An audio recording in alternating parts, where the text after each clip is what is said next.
Hello, hello, hello. And this is the day that the Lord has made, and we're here to rejoice and be glad in it. Welcome to Hope TV. I'm E. Dewey Smith. I'm a Hope dealer here with Hope TV, and I am just ecstatic that you've tuned in to One on One today with E. Dewey Smith. It's exciting that we're in season 5, and the reviews that we're getting so far from our new programming have been phenomenal. I mean, from daily exercise show twice a day, those who can work out with the trainers for our temples and who want to get better physically. I mean, the mental health conversations, the coronavirus sessions that we're having. We have stuff, shows for children, for youth and young adults. It's called No Cap, the Forever Young for our senior and seasoned saints, and the new show that we have for Single in the City. I mean, the conversations for men, morning do devotionals. It's just been amazing, and on and on. The political action town hall show. I mean, a cooking show 3 times a week. So it's been amazing. Those who've tuned in so far to be a part of season 5. I'm very excited. I want to thank our Hope TV team for doing an amazing job in producing this content that can be a blessing to people all over the world. And if you're watching, drop me a line and let me know the city, state, and country from whence you're viewing. We take your viewership very, very seriously here, and we work diligently to provide you with the daily dose of hope. And so if you tune in today, whether it be Apple TV, Roku, Twitch, Amazon, Fire TV, Facebook, YouTube, Instagram, Twitter, the edewissmith.org website, the House of Hope Atlanta website, or the Hope TV Now website. However you're viewing, thank you so much for your viewership and just for carving out a portion of your day to spend with us here at the Hope TV. I am a chief hope dealer here, and my aim and our aim here is to provide you with a daily dose of hope. So may God bless you, may God keep you. That's our prayer. And if you're watching today through a platform that will allow you to subscribe, to like, to comment, or to share, please take advantage of that. Every time you subscribe, that's a tremendous blessing to us in terms of our social media algorithms and engagements. It helps us tremendously to help get the word out. Your likes, when you hit that like button, that not only helps us with our algorithms and our engagements, but it helps to loosen that social media algorithm so we can touch more people with the message of hope. And of course, your comments are preeminently important because it helps us to engage what you're feeling, your thoughts about the subject matter, the questions that you may ask. Incredibly helpful. So please comment. And it also helps us with our engagements and the algorithms as well. And last but not least, that share button is of paramount importance to us here because we can simply double our viewership and touch more people with the message of hope and empowerment and enlightenment just by you sharing that button. I mean, right now, if every person would share with one person, we double the viewership today for this episode of One on One.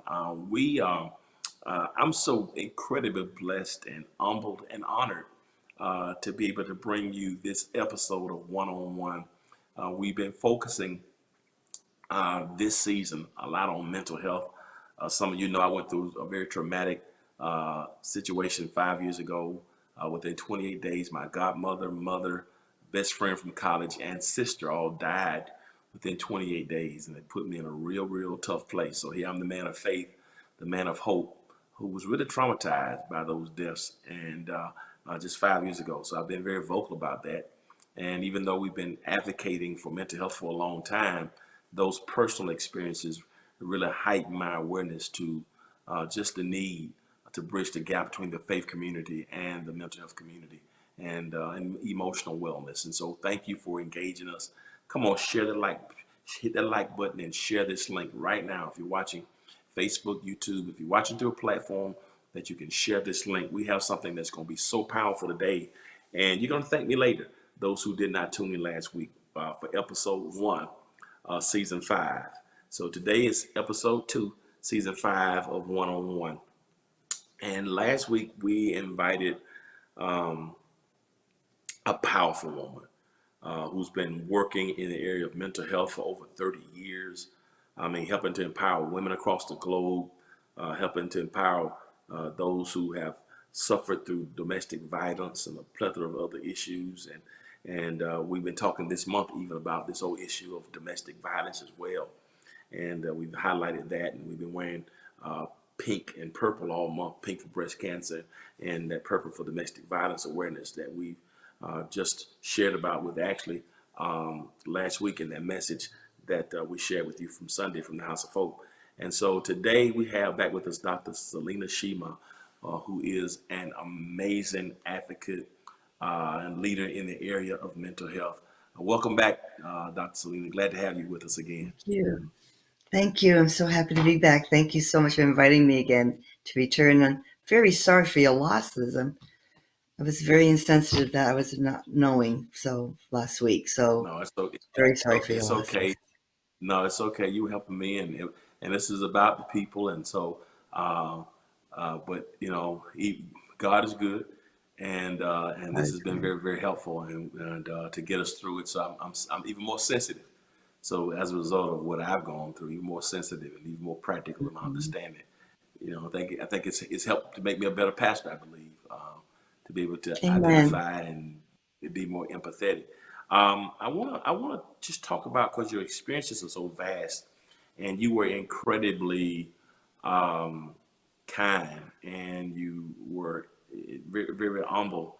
But the things that you've been doing internationally, I think the audience needs to know about that. So just tell us about some things that you've been doing, even in Africa, an ambassador, dual citizenship, and some of the areas that you've been empowered to help others for over 3 decades. I want to hear more about you in this as we get ready to get started. But tell us more about your experiences.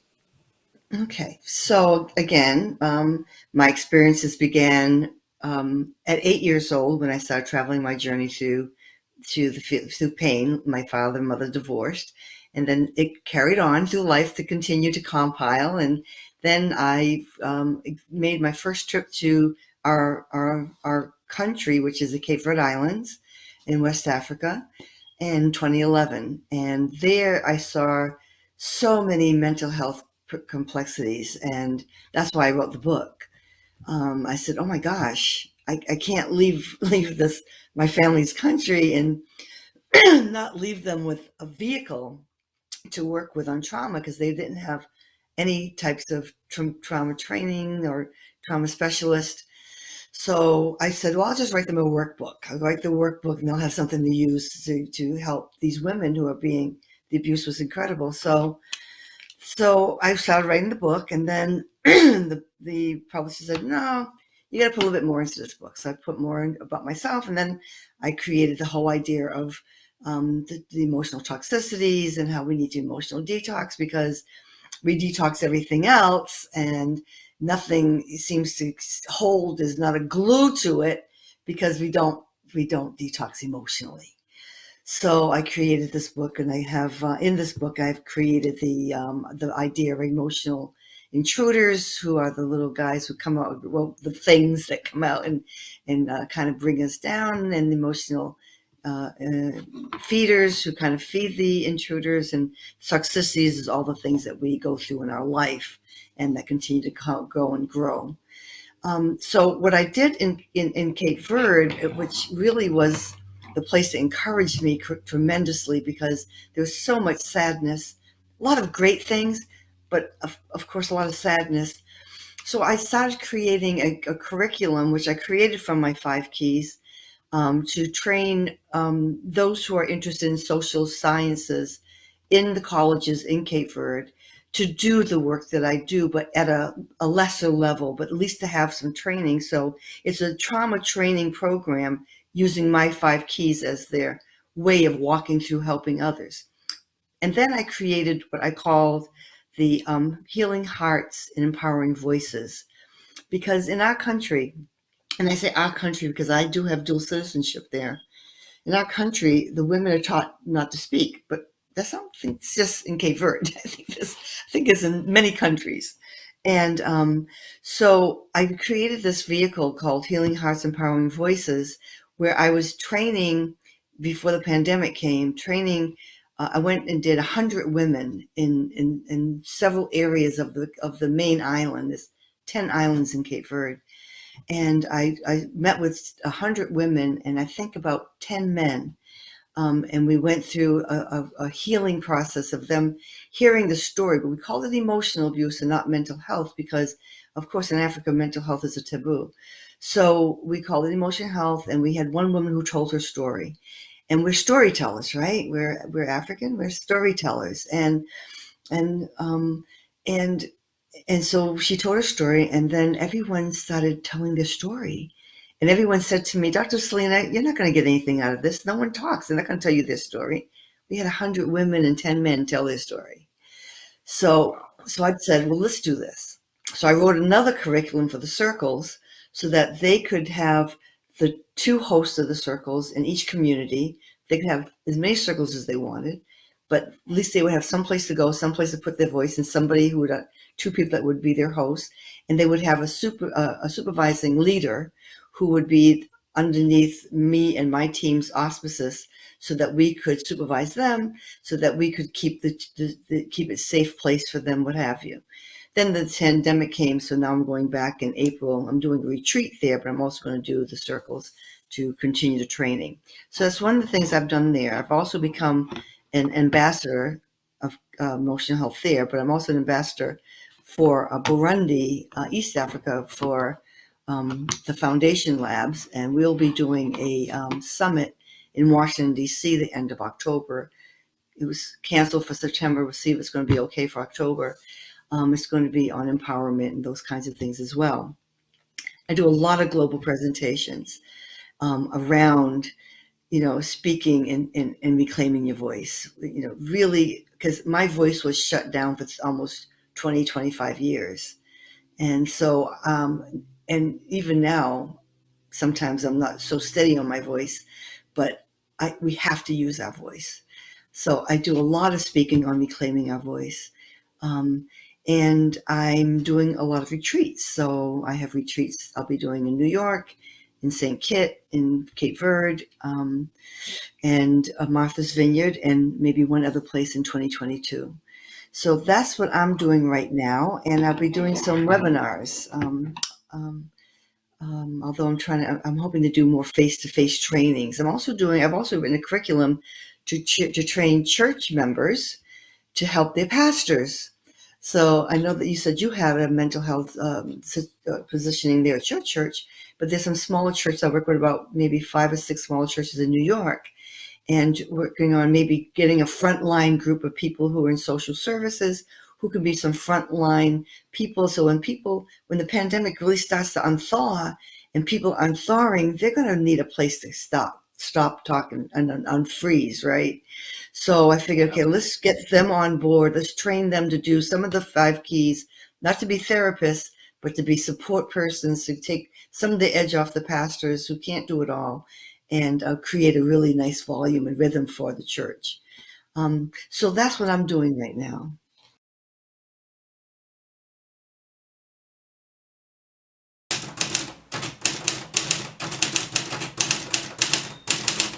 Have you seen more people now trying to do wills and estate planning now that we've gone through it, still going through the COVID-19 phase of our lives?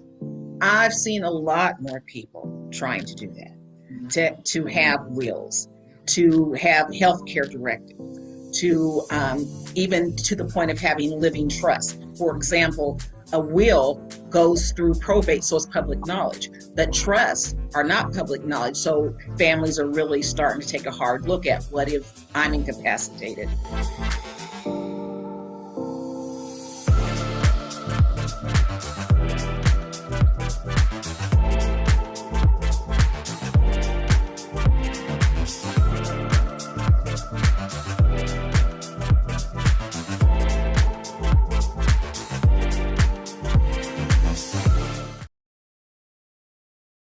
Freedom. It's at the core of who we are. The freedom to live without fear, to jog where we please, to wear a hoodie. The freedom to breathe. Before we celebrate the freedom most Americans have, we must fight for the freedom all Americans deserve. Because all lives can't matter until Black lives matter.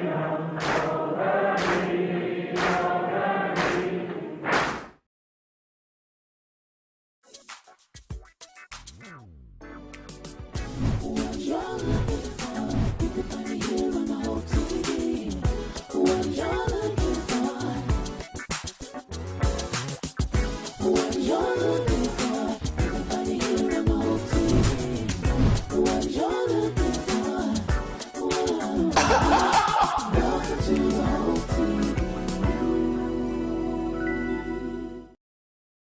know, last week we talked about something that's very important. You talked about your own experiences and how we all live in those houses of toxicity, and how the feeders and the intruders are there to try to, to block us and stop us, and to challenge us to either fight, flight, or freeze.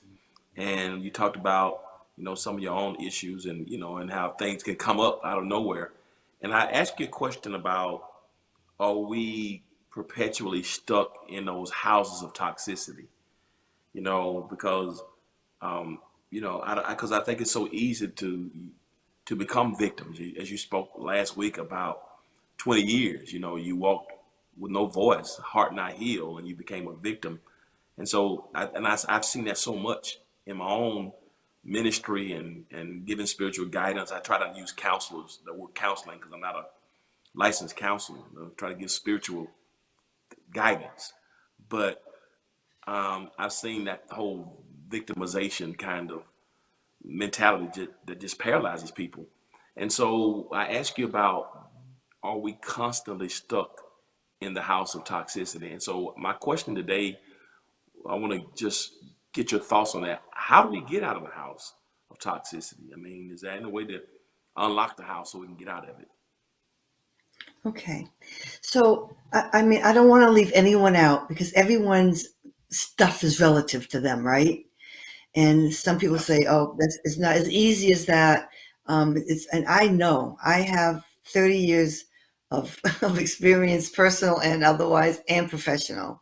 So I understand that there's levels of this trauma, of pain, just, of sadness, of the things that we go through just as Black people in general, and what we see in front of us and what we have to deal with, and what have you. So, but I created the 5 keys, but previous to the 5 keys, I go through another system that I created, and it's called the hot waves. But the hot waves,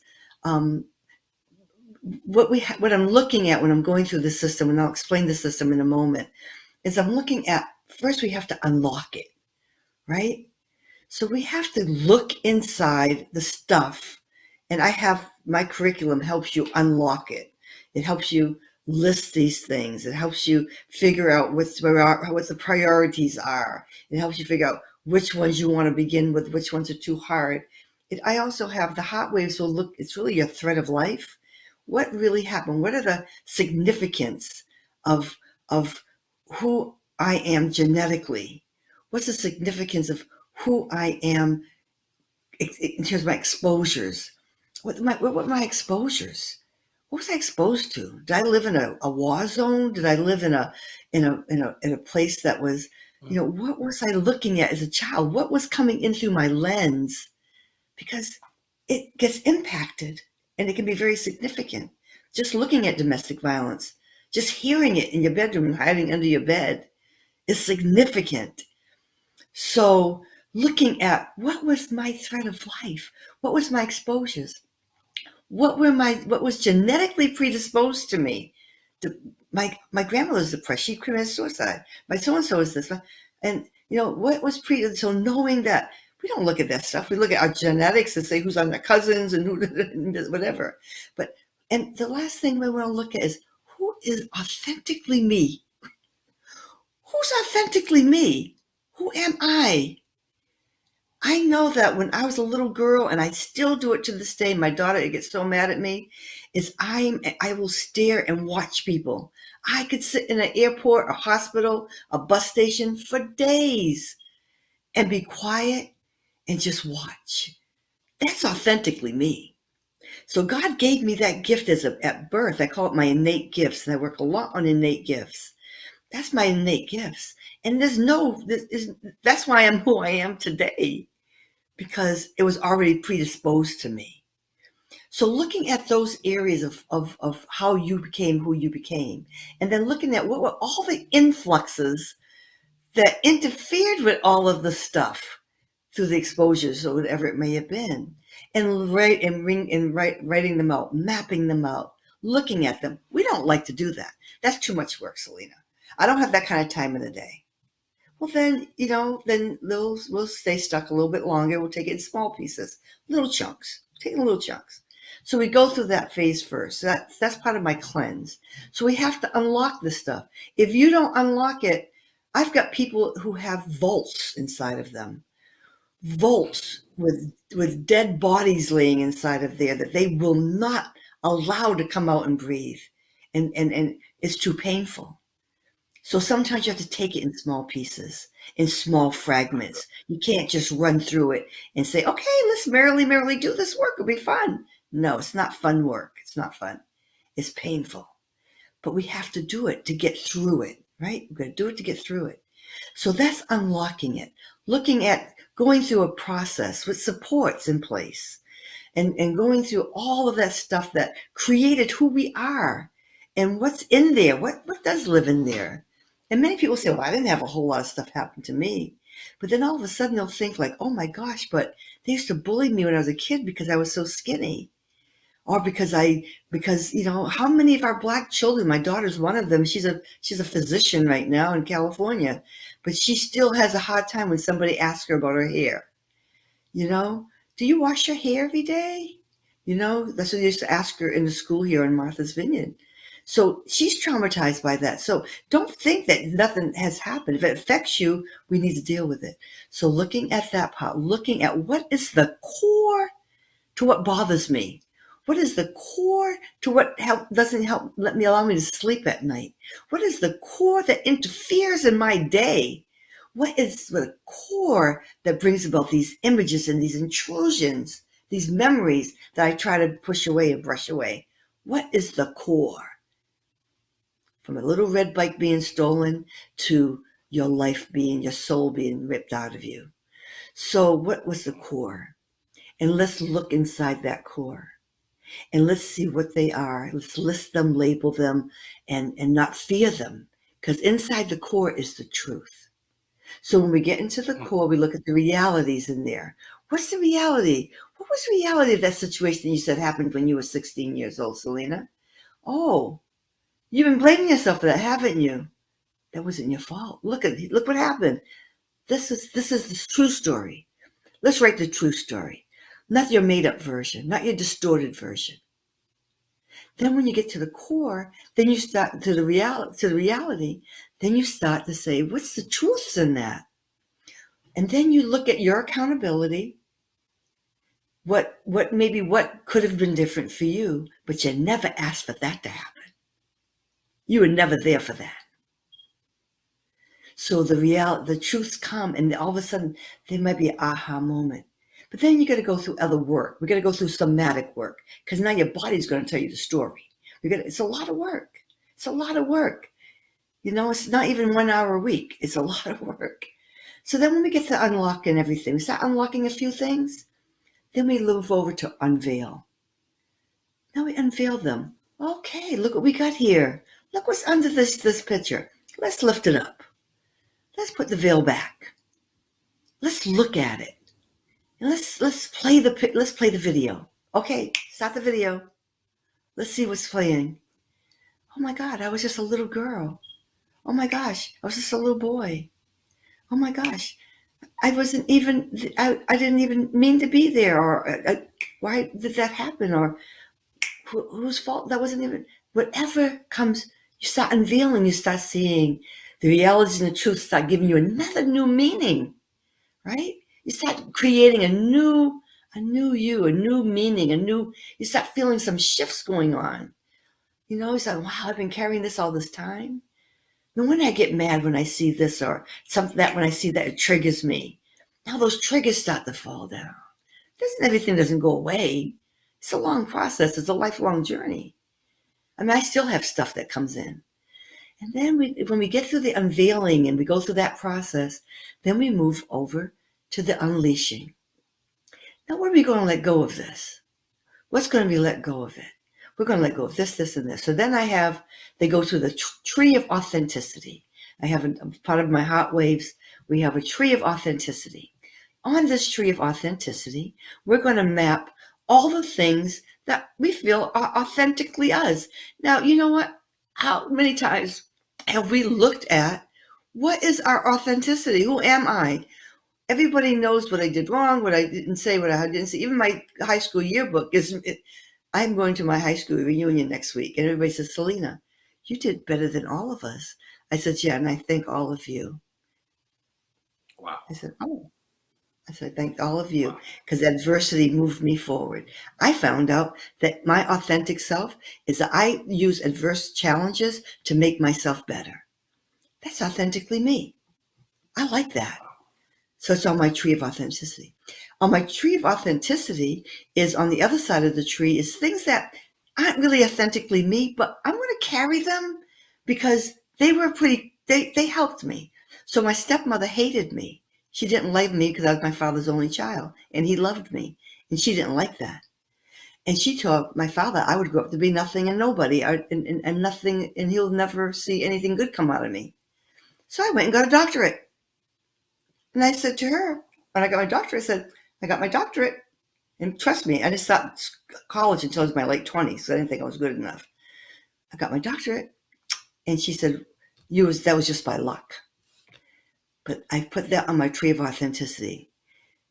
People who I love are people who motivate me by the people who try to pull me away from the people that I love and make me look like something different. I wanted my father to love me, not see me through her eyes, but through my actions. So I became actionable. That became another authentic, that's who I am.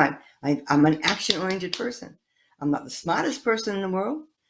I'm not the most prolific person in the world, but I'm an action-oriented person, and I'll get it done because I made the commitment.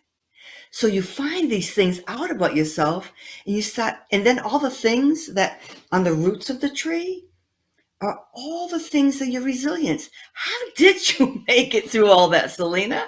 How did you get through that 8 years to 20, almost 30? I had my daughter late in life. So how did you make it through all that time? And I started looking at my roots. My grandmother, she used to sing, she never spoke English, but she would sing songs to me in our language and cook me the best French fries in the world. What's my comfort food right now? French fries. So, I looked at my roots and all my resilience and all the things that glued me to my father's love, his commitment to me. When I wrote this book, I found out that I thought I thought he chose my stepmother. But when she told him he was going to leave, she was going to leave him because I was moving in and going to come to high school here in the Vineyard. She said she was leaving. My father said, well, then I guess you're going to go. Well, I didn't realize that until 2017 when I wrote this book. I said, oh my gosh, that was transforming. My father chose me. So see what comes out of this? If we just do the work. And then we go through my 5 keys. Go ahead. So just slow down. My goodness. Okay. So there has to be an unlocking, the unveiling, and the unleashing to get you to the tree of authenticity. That is so good. And the unblocking could be the most painful part. Unlocking. The most painful part. So when it's time for the person who may be watching, who they're not ready to totally unlock, do we just wait until they're ready? Because I know you can't force anybody. Are there any clues? Are there any steps to becoming more comfortable with the unlocking? Trusting. This is all, I don't need to say this to you, and I'm not preaching because I'm not a preacher, but it's all about having faith in God. It's all, I'm telling you in my heart of hearts, not because I'm talking to you, Pastor, but I was The devil had my bed shaking when I started reading the Bible back in, must have been 1984 when I was trying to come through all of this, 85. But it's about having faith. And when I kept on doing this, going up and down with God, and he finally took my hand and said, come on. I wanted to get rid of it. I didn't have all the answers then. I didn't even know what to do. And I was too embarrassed to really tell anyone. But I really just wanted to have faith that God would help me get through this and find the right way for me to enter and go through this journey.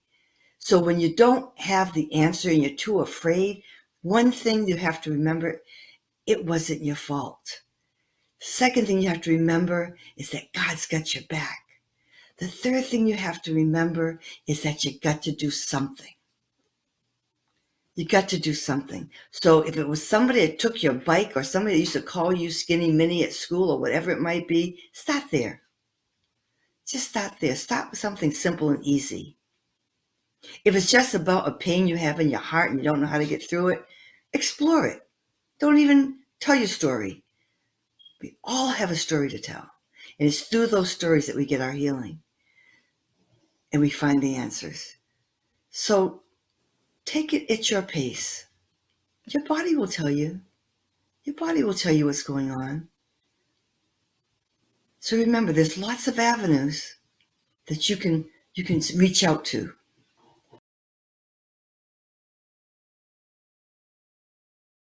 Today, we're going to be talking about vaccines and masking.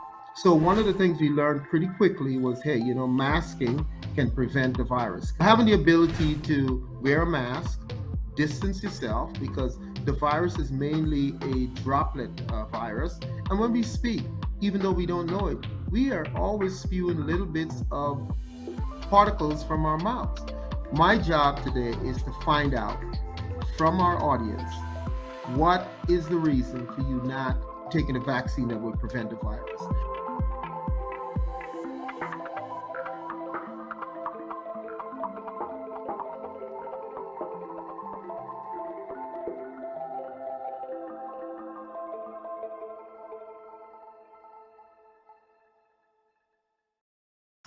This is the story of a boy who is very sensitive to lights and sounds. So he built secret hiding places where nothing could get in. The boy didn't like looking people in the eye. It made him feel uncomfortable. One day, he found out he had something called autism. His family got him help. And slowly, he learned how to live with it better. Early intervention can make a lifetime of difference.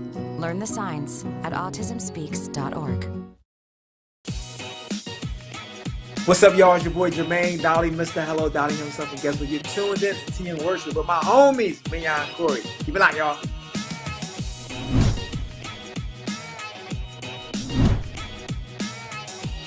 Hey, y'all, it's Candy West, and you're watching Tea and Worship with Mignon and Corey.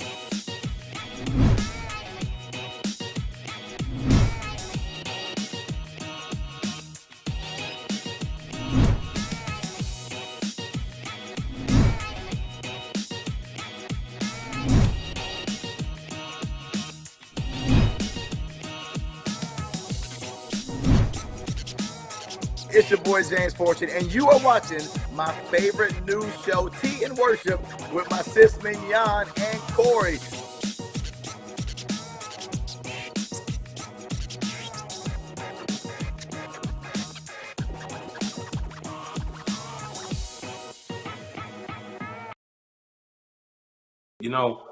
You mentioned something last week that has intrigued me all week.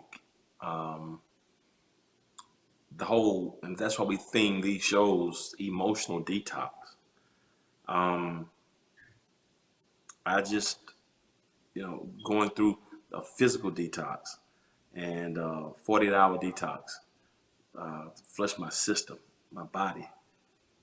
But this whole emotional detox piece, you developed a whole curriculum of 5 keys for emotional detox. I want to hear, and it's in your book as well. Can you elaborate on that?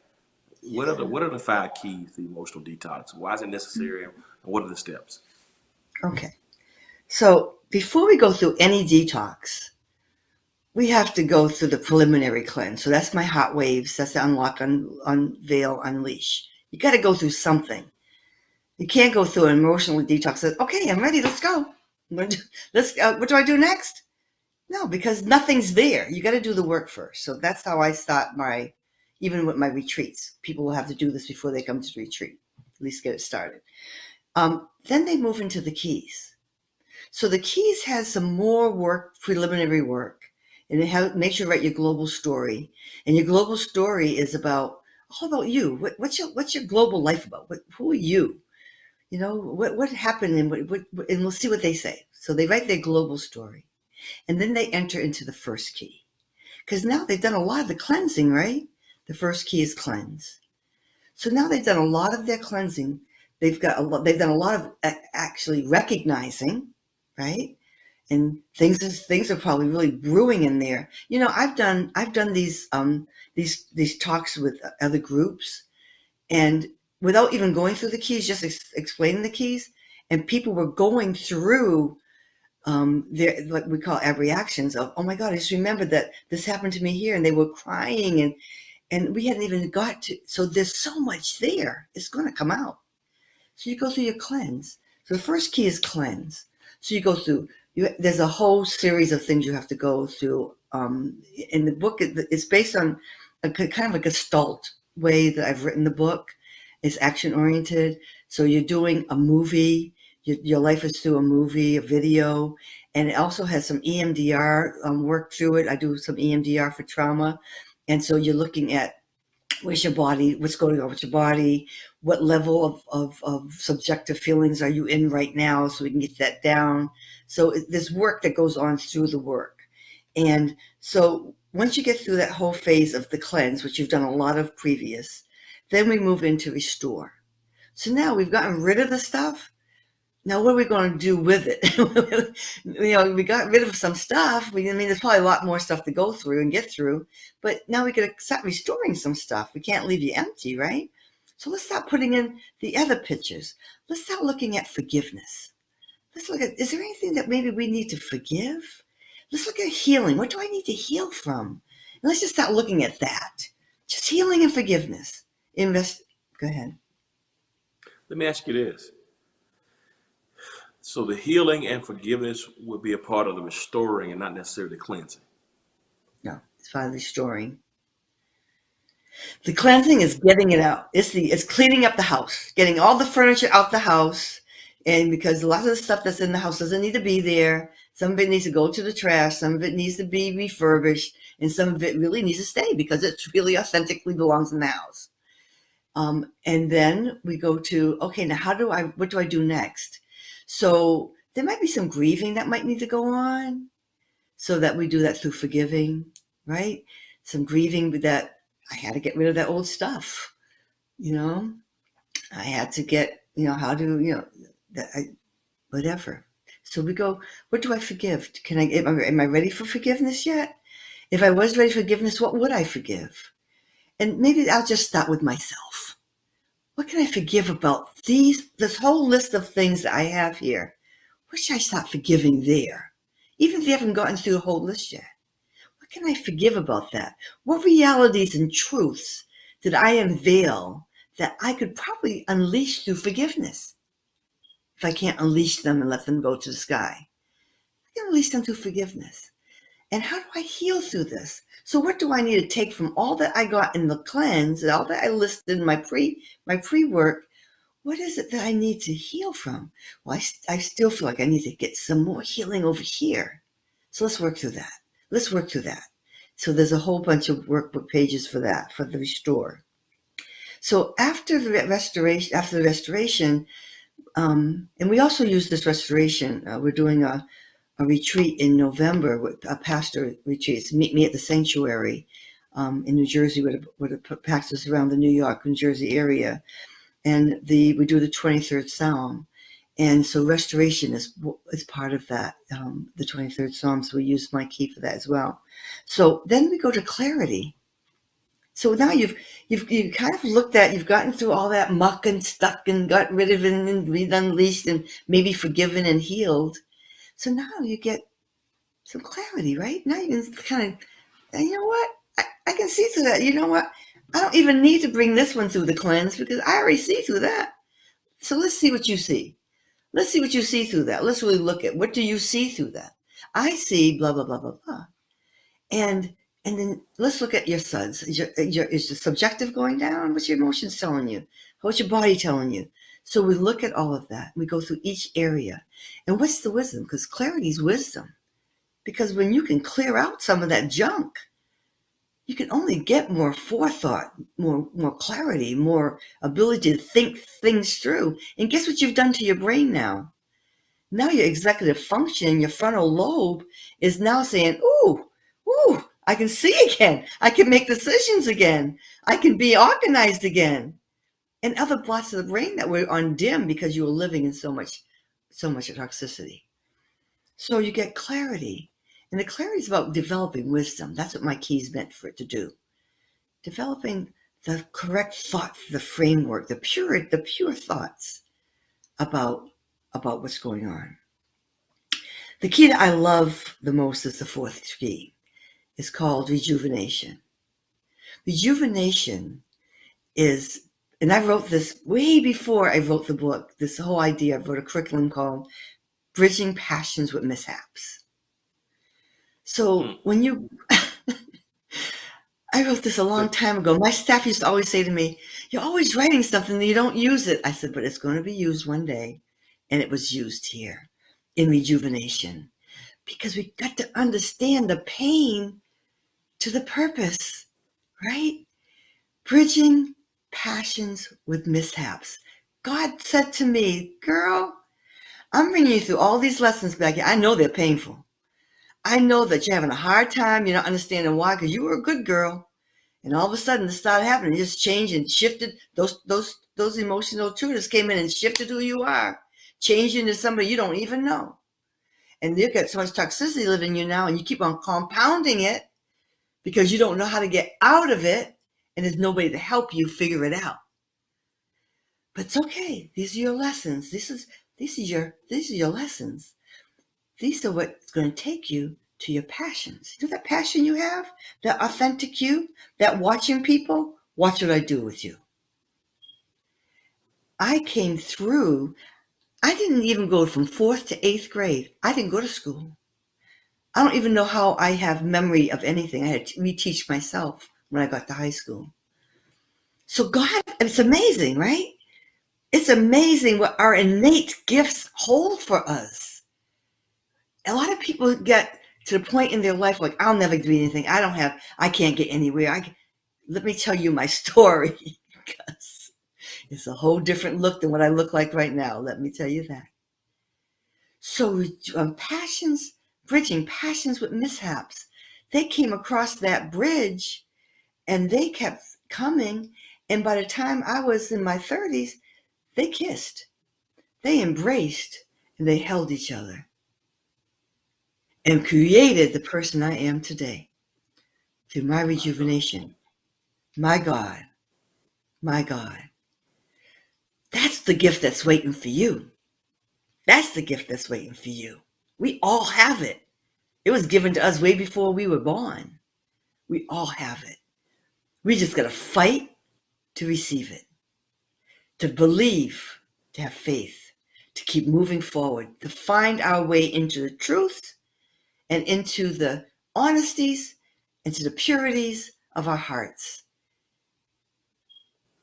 and find it and fight for it. Don't let it live inside. I always say, why do we protect those that hurt us? Why do we protect them? They're living inside of us. They're making all these things happen. Why do we gotta get rid of them? We gotta get rid of those intruders. So that's rejuvenation. It's the largest portion of the book, of the curriculum. Because through rejuvenation, you're going to find transformation, jubilation. You're going to find it. It's going to come. Because now you've gotten clarity. You've got You've restored things. You've gotten more wisdom in your mind. You've got more way to think things through. Your brain's opening up. You've let go some of that stuff. Your amygdala is being like rethought through. The hippocampus is saying, "Oh, there's some good memories coming in. We can soften all those bad memories you've been holding on to." Listen, it's a whole system we're working here. It's not just one little piece. It's not a story. It's a whole system. We got to work the whole system. The last piece is transformation, change. Change comes. You make it happen. You're the architect of that. And that's my 5 keys. This is absolutely mind-blowing, so powerful, so empowering, and I just want to thank you. I mean, I didn't know, I knew you were amazing, and I just, it's so important that we destigmatize this whole concept of mental and emotional health. And unfortunately, sometimes in the church, we either over spiritualize or demonize things. And our over spiritualization and demonization of certain things about our lives have prevented us from really understanding the unlocking and the unveiling and the unleashing and the cleansing.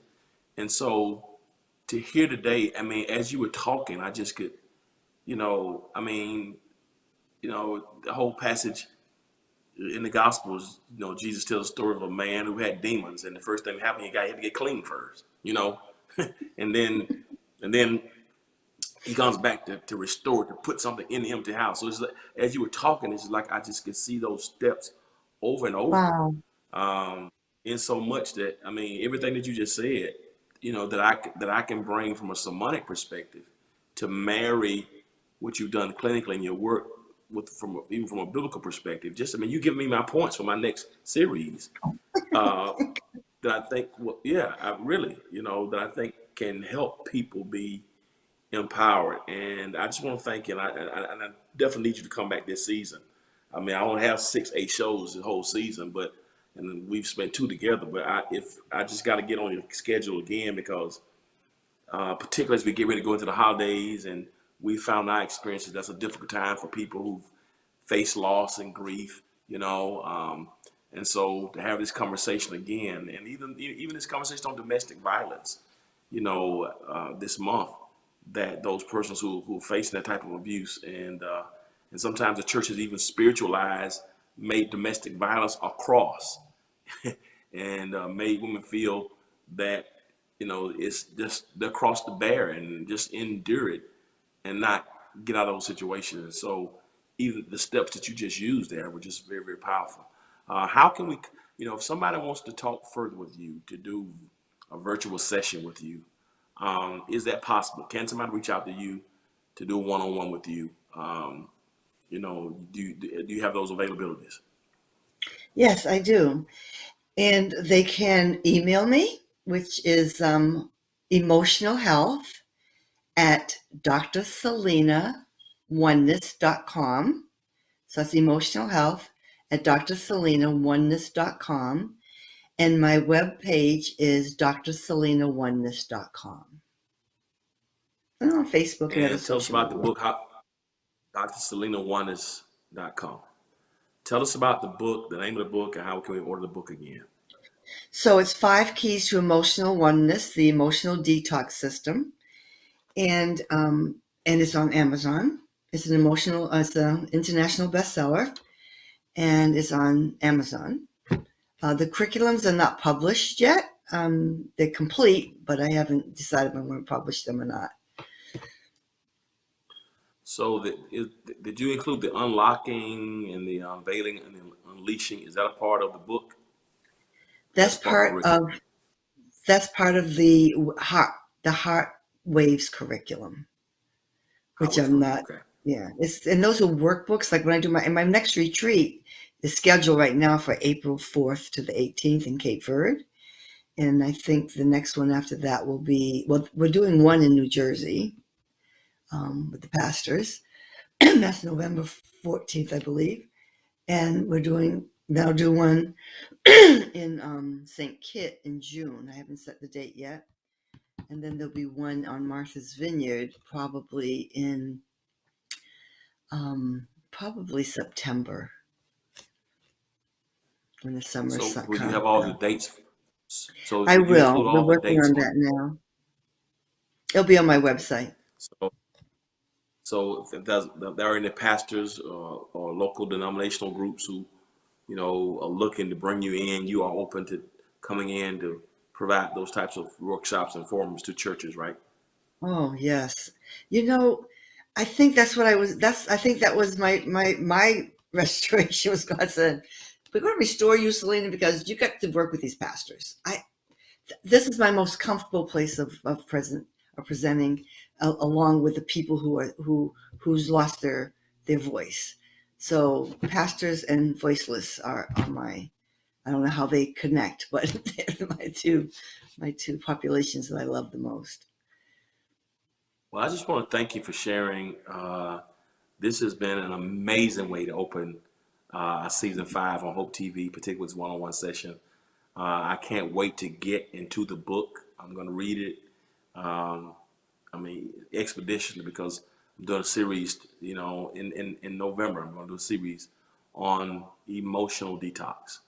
And so, I was already planning to do something totally different, but I've been convicted and charged. And of course, I'm going to use your book as a part of the, my research and for my presentations for the next several weeks. So I just want to thank you for inspiring me. Thank you.